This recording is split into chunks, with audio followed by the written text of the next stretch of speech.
Ainda de pé, vamos receber o preletor da palavra de Deus, o homem de Deus, presbítero José Vicente, que ele estará sendo o portador da palavra de Deus, e com certeza Deus tem uma palavra de vitória para você nesta noite. Amém, amados?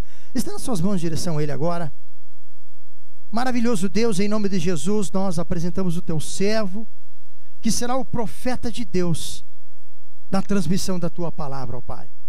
Temos certeza que ele tem se consagrado, ele tem te buscado, e temos a certeza que revelações do alto tu tens derramado sobre a vida do teu servo, Pai querido. E que essa revelação, que esta fonte inesgotável que parte do trono de Deus, continue sendo derramada sobre o teu servo, e o Senhor esteja falando conosco através dele, ó Pai.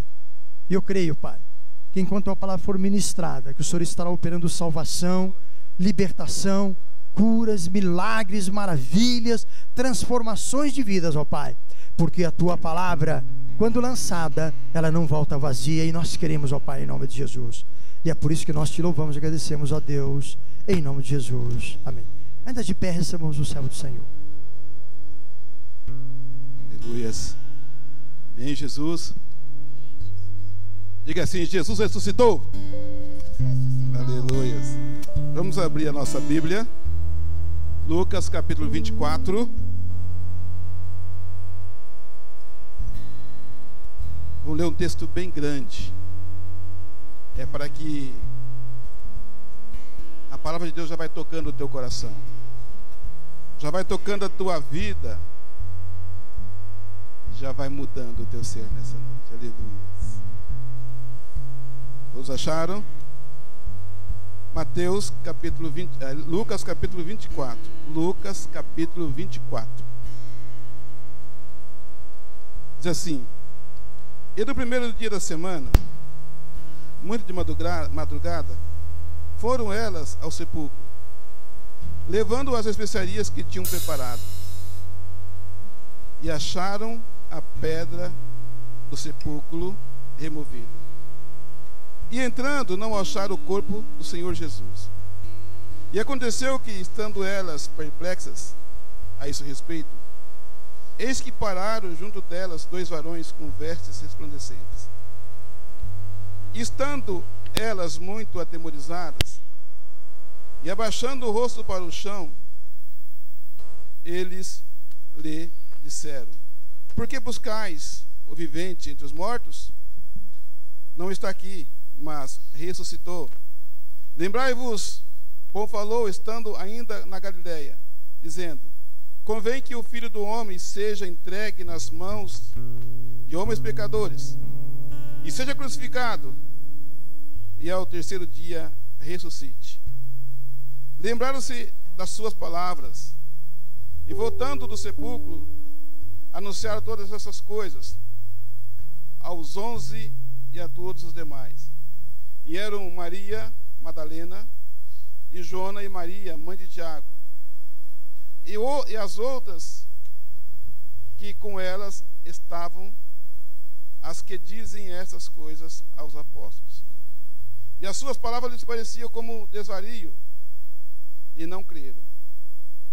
Pedro, porém, levantando-se, correu ao sepulcro, e abaixando viu só os lençóis ali postos. Retirou-se, admirando consigo aquele caso. Continuação no versículo 36. E falando ele dessas coisas, o mesmo Jesus se apresentou no meio deles e disse-lhes: paz seja convosco. E eles, espantados, atemorizados, pensavam que viam algum espírito. E ele lhes disse: por que estáis perturbados? E por que sobem tais pensamentos ao vosso coração? Vedes as minhas mãos e os meus pés, que sou eu mesmo. Tocai-me e vede, pois o espírito não tem carne nem ossos, como vedes que eu tenho. E dizendo isso, mostrou-lhes as mãos e os pés. E não o crendo eles ainda, por causa da alegria, estando maravilhados, disse-lhe: tendes aqui alguma coisa para comer? Então eles apresentaram-lhe parte de um peixe assado e um favo de mel. o que ele tomou e comeu diante deles. E disse-lhes: são essas as palavras que vos disse estando ainda convosco. Convinha que se cumprisse tudo que de mim estava escrito na lei de Moisés, e nos profetas e nos salmos.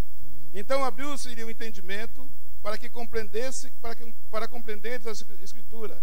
E disse-lhes: assim está escrito, assim como convinha que o Cristo padecesse e ao terceiro dia ressuscitasse dos mortos, e em seu nome se pregasse o arrependimento e a remissão dos pecados, e em todas as nações, começando por Jerusalém. E dessas coisas vós sois testemunhas. E eis que sobre vós envio a promessa do meu Pai. Ficai, porém, na cidade de Jerusalém, até que do alto sejais revestidos do poder. Levou-os para fora, até Betânia. E, levantando as mãos, os abençoou. E aconteceu que, abençoando-os, ele se apartou deles e foi levado ao céu. E adorando eles, tornaram com grande júbilo para Jerusalém. E estava sempre no templo,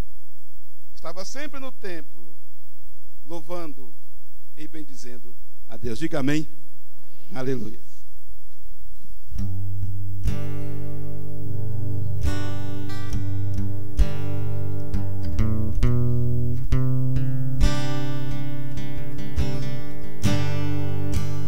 Graças eu te dou, Pai. Aleluia. Dê graças a Deus. Pelo preço que Jesus, pago. Obrigado, Senhor. Sacrifício Para mim, a minha salvação não custou nada, Deus. Mas para o Senhor custou o sangue do teu Filho Jesus, Pai querido. Nós te agradecemos nessa noite. Pelos cravos em tuas mãos, graças eu te dou, ó meu Senhor. Aleluia. Te damos graças, Senhor. Confiante de coração, me deu perdão, restaurou minha comunhão.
vivo, está, ressuscitou, está à destra do Pai, de lá ele intercede por nós. Aleluias, aleluias.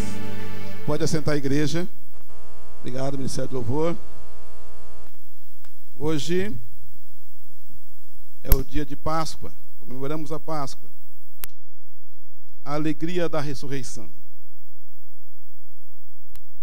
Eu creio que todos nós comemos algum chocolate aí, né? Dá algumas alergias na pele, engorda um pouquinho, mas é muito gostoso, a gente come o chocolate, né? É uma tradição que vem que tem que se comer chocolate aí na Páscoa. Para nós isso não é uma religião. Para nós não é algo que nós fazemos sistematicamente. Mas nós gostamos também de chocolate. Nós vamos sair aí por aí sendo tão legalistas, dizendo que nós não gostamos disso, mas gostamos, né? A Páscoa, ela tem um sentido para nós muito importante. Aí no mundo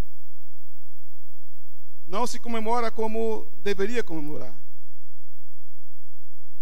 A origem da Páscoa. Nós encontramos a origem da Páscoa lá no livro de Êxodo, capítulo 12. Quer saber como é a Páscoa, como é que funciona, como deve ser? Leia Êxodo, capítulo 12. Deus já tinha mandado 9 pragas para o povo egípcio, para que eles libertassem o povo de Israel. E Deus falou assim: mas agora eu vou fazer algo que vai impactar mesmo. E vai ser a morte dos primogênitos. Primogênito das famílias dos homens e o primogênito dos animais. Mas eu vou dar uma orientação para vocês. Vocês vão matar um cordeiro, um cabrito puro e imaculado. E vocês vão comer pão asmo esse dia, pão sem fermento, com folhas amargas. E ele vai orientando a condução e como deve ser a Páscoa. Deus falando para Moisés. E Deus disse assim: olha, isso que vocês estão fazendo agora deve ser feito por rito perpétuo. Não pode parar de fazer mais. E o sangue desse cordeiro, então, vai ser colocado nos umbrais das portas. E eu mandarei o anjo passar por ali para recolher o primogênito de cada casa.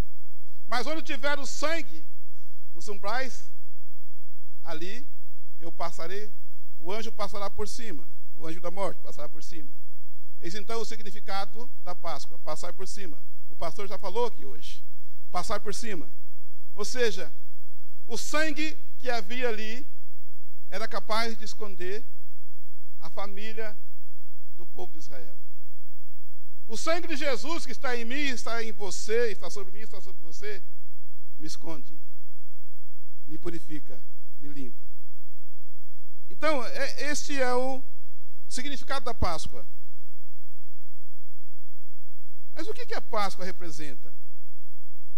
Uma renovação, uma restauração. É um marco de uma nova vida. É um marco de uma nova vida. Irmãos, quando você vai ler lá então o livro de Êxodo, no capítulo 12, no versículo 2, vai estar escrito assim: este é o primeiro dia de vocês. Então, começou a contar ali um novo calendário para o povo judeu. Começou ali, então, olha, tudo que ficou para trás agora ficou para trás. Agora vocês estão começando uma nova vida, um novo ano. Vocês vão começar, aqui começa do zero. Esse dia vai ser o primeiro dia da vida de vocês. Uma vida de libertação. Uma vida de glória.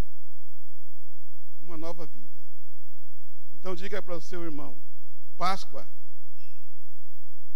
Que fraco, irmãos, que isso? Comemos chocolate, estamos tão fracos. Aleluia. Diga aleluia, então. Aleluia. Diga aleluia de novo. Aleluia. É para a gente treinar, ficar bem forte assim, exaltando a Deus, certo? Aleluia, amém? Diga então para o seu irmão agora: Páscoa é um marco de uma nova vida.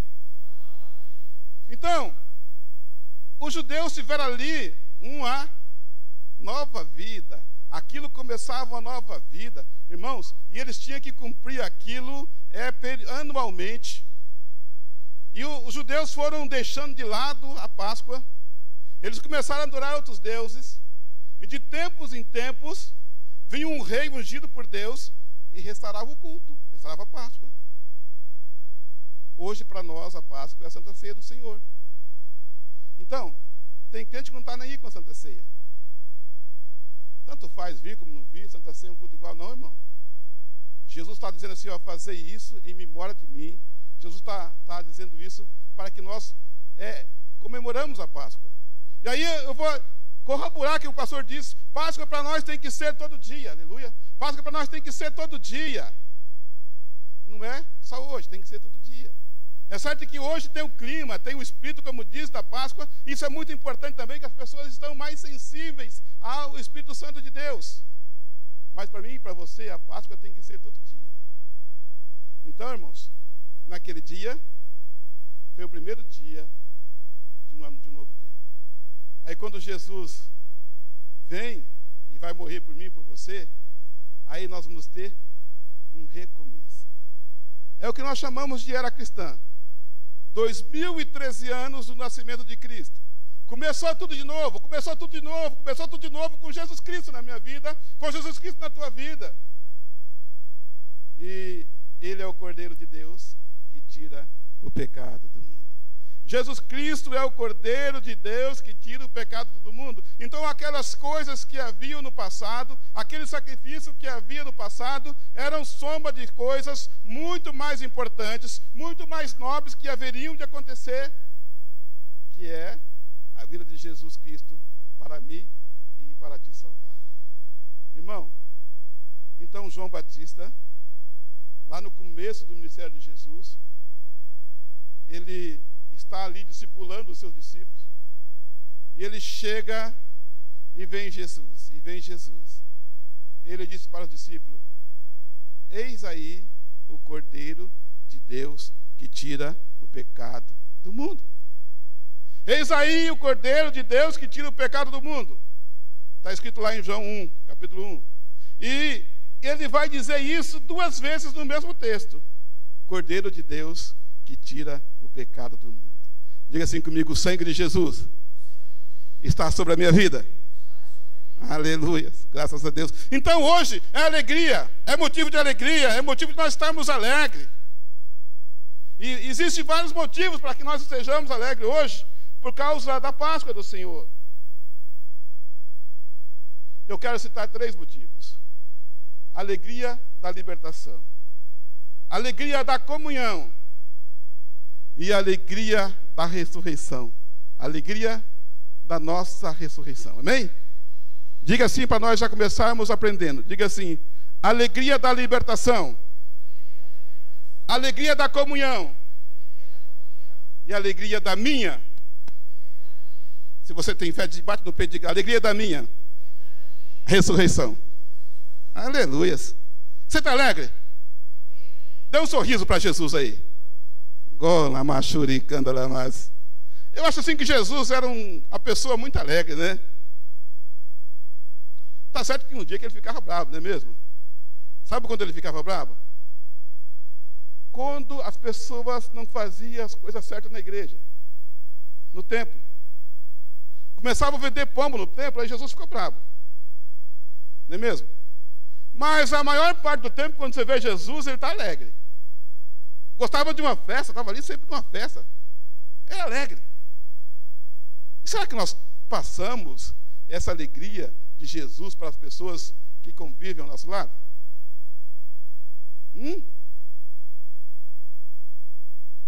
Você está alegre? Diga amém. Aleluia. Então, a alegria da libertação. Então nós aprendemos assim que, nesse texto que nós lemos, vai dizer assim que havia uma pedra. Havia uma pedra. Sepultaram Jesus. Nós conhecemos a história, todo mundo conhece a história. Não existe aí nos atos jurídicos, nada tão rápido quanto o julgamento e a condenação de Jesus. Não existe. Eu creio que ele não levou mais que 12 horas para que Jesus fosse levado para preso, e depois de ser preso ser julgado, e depois de ser julgado ser condenado. Não levou mais que 12 horas.